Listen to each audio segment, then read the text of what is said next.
So guys, good morning. So ayan, gusto nating magpa-shoutout. Gusto ko lang mag-shoutout pala sa, direktahan na tayo, no? Direktahan na tayo. So, gusto ko lang mag-shoutout dun sa mga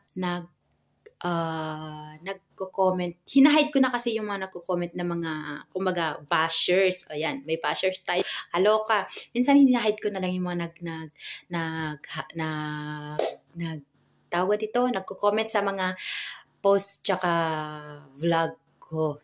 Para hindi na nila makita yung nagbabasher sa para wala tayong negative sa mga post natin. So, ayan. Shout out sa nag-comment na nag-bash na boring daw yung vlog ko. Sa totoo lang, tama naman siya. Talaga naman nakakaboring. Paano naman kasi laging bahay ang binavlog ko. Kaya nga, buhay nanay sa Italia. Dahil talaga namang nakakaboring pagiging nanay. O, di ba? Nakakaloka. So, okay lang kung magkaroon ako ng bashers na nakaka-boring yung vlog ko. Totoo na naman talaga na napakahirap na maging nanay, nakaka-boring talaga. Kasi imagine mo na, paggising mo, babaong ka, maghilamos ka lang, mag-toothbrush ka lang, tapos ayusin mo yung mga anak ko papunta sa school, bibigyan ng breakfast. Then after that, may hatid mo sila sa school, babalik ka naman sa bahay. Pagbalik dito sa bahay, upo. Tapos, upo lang saglit, dahil namigang ka. Then after that, boom, maglilinis, mag-aayos, magbe-beddings, maghuhugas, lahat ng mga iniwan ng anak mo sa kusina, aayusin mo yun, ilalagay mo sa lababo, huhugasin. Then after that, dito sa kwarto, magbe-beddings, palitan lahat. Every Monday, papalitan lahat. Then after that, vacuum, linis. Ayun, after that, pagkatapos maglinis, magluluto ka naman pang lunch mo, pang dinner, maghuhugas ka naman, papatulugin sa gabi, papatulugin na naman anak. Ganun lang ang kasimple, ganun lang kaboring talaga ang vlog ko. So, minsan nyo lang ako nakikitang nagsishare yung mga outing namin, banding time namin yung pamilya, kaming pamilya ng asawa at anak ko. Kami lang, as in kami lang, wala nang ibang na-extra, kundi kami lang, o kaya ako na lang laging nag-vlog mismo, ako yung mukha ko na lang, syempre, magsasawang mga tao nanonood. So, yun lang naman talagang ko, dahil buhay nanay nga sa Italia. So, yung mga, pag naiba lang yung mga post ko, yung mga vlog ko, pag lumalabas kami na mamasyal, minsan din ako kumukuha ng vlog ko sa labas dahil gusto kong ma-enjoy, kasi yung anak ko, yung panganay ko minsan, mama, lagi ka nang nagbablog, lagi ka na lang nakatelepono ko. So, ayan, minsan, hindi ako kumukuha ng video. Kukuha lang naman ako ng video, pero konti lang, kahit dito sa bahay. Kaya laging mukha ko ang nakikita nyo dahil yung anak ko rin, ayaw niya rin magpa-extra. Depende yung mood niya kung gusto niyang magpapansin dito sa vlog ko, gusto niyang magpa-extra sa vlog ko. Pero ayaw niya. Kahit yung asawa ko, ayaw rin naman. Siyempre, ayaw kong tahimik yung buhay yung asawa ko. So, ayaw kong in-extra siya. Si Liana naman, makulit siya.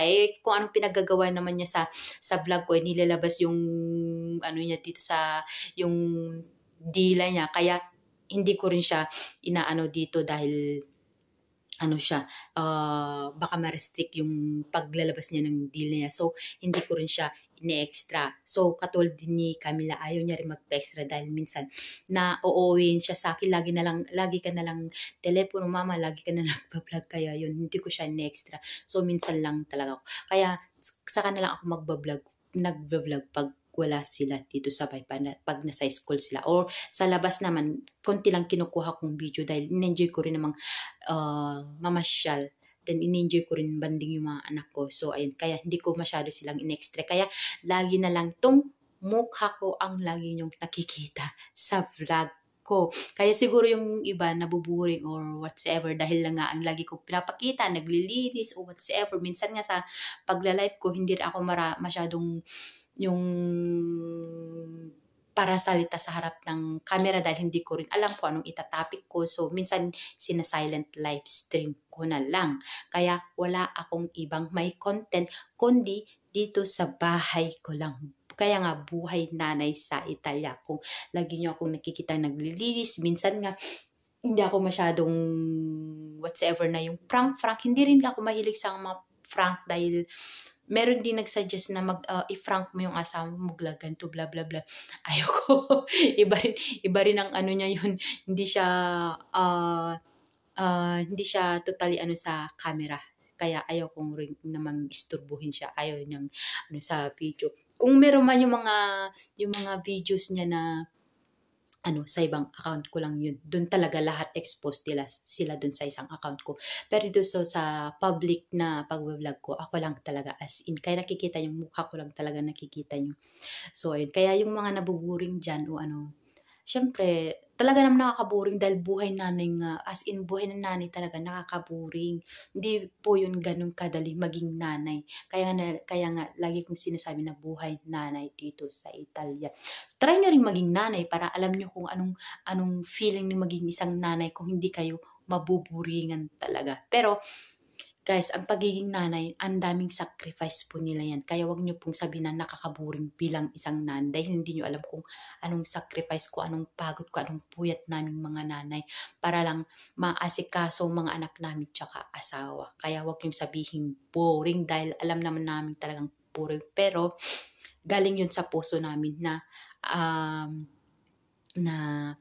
asikasuhin yung mga anak at saka asawa namin. Kaya yun, sa mga nabuburingan dito sa vlog ko, pasensya na po. Kung hindi nyo po gusto, skip nyo lang. Sa bashers ko, thank you so much dahil nagkaroon ako ng i-vlog today. Content. Kaya yan.